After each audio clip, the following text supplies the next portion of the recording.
मधुबनी जिलाक मधेपुर प्रखंडसँ एकटा रोइयाँ भुलकाबयवला खबरि सोझा आयल अछि।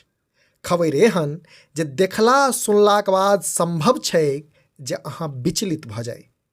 खबरि एहन जे पति पत्नीक संबंधकेँ लज्जित केलक अछि।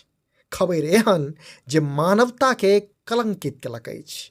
खबरि ई जे एकटा पति अपन पत्नीकेँ पोखरिमे डुबा डुबा कऽ मारबाक कोशिश कयलक आ लोक ओहि महिलाकेँ बचेबाक बदला वीडियो बनबैत रहल।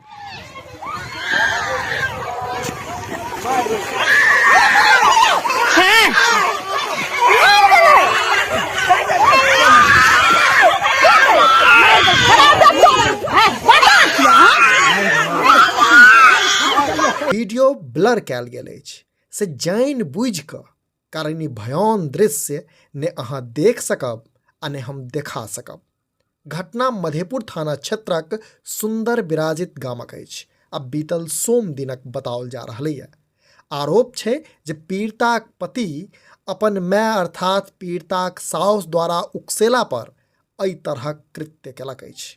बताओल इहो जा रहल छै जे पति पहिने महिलाक संग मारिपीट केलक आ तकरा बाद घिसियबैत पोखरक मोहार पर अनलक आ महिलाके डुबा कऽ मारबाक प्रयास केलक। पति पत्नी के पानि में डुबैत रहल आ पत्नी प्राण रक्षार्थ छटपटाइत रहल।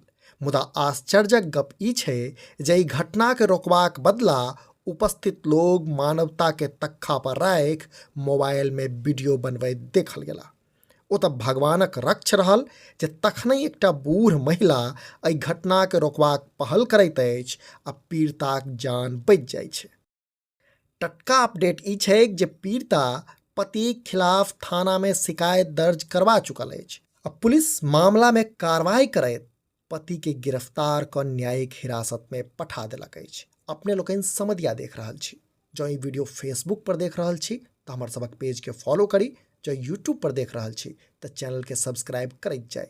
वीडियो में अंत धरि बनल रहबाक लेल धन्यवाद।